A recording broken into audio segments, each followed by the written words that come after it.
let me refer back to what Father Kevin talked about yesterday about scrupulosity and the scruples that St. Ignatius suffered in Manresa.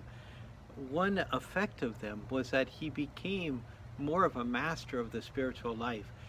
Peter Faber would appreciate how Ignatius was able to help him with scruples, and almost certainly St. Ignatius was able to do that precisely because he had gone through the torments of hell through the scruples that he felt in Manresa. But the second thing that I think is so important when we think about scrupulosity and about what Ignatius went through is that the scrupulosity veiled from Ignatius the profound love that God had for him. And, um, and therefore, because it veiled that love, it threw St. Ignatius back onto himself and what he had done, and how he had offended God, and whether the smallest thing that he had done that went unconfessed would be held against him by God.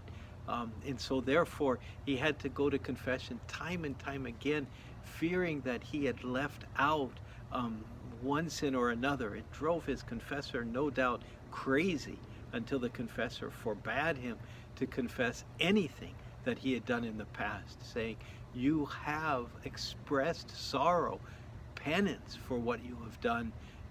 That is enough. That is enough. But why would someone want to and need to do that?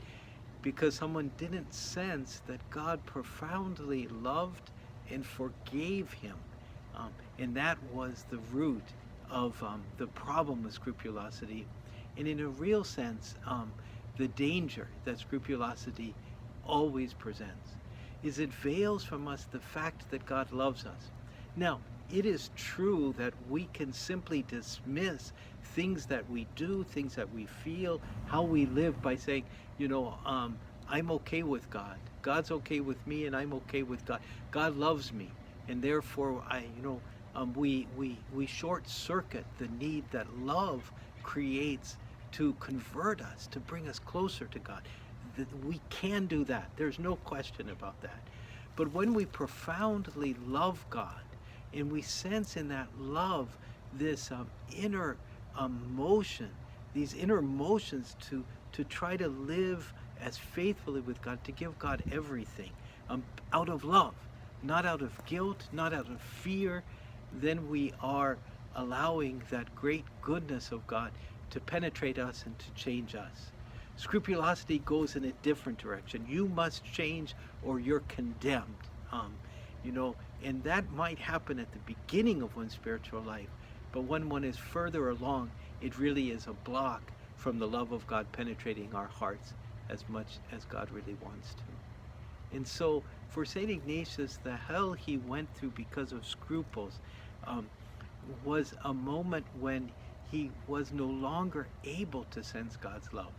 And so for us, when we feel the force of scrupulosity, or the opposite force, to basically say, oh, things are okay in my life, I don't need to make any changes, let us flee to our deepest sense of God's love and allow that to temper our sense that somehow God will condemn us, and also temper perhaps the sloth in our spiritual life, so that as both of those temptations are burnt and kindled in the fire of God's love, and out of that fire we walk free to live more closely with the God who loves us so deeply, as St. Ignatius learned in those terrible moments of scrupulosity in Manresa.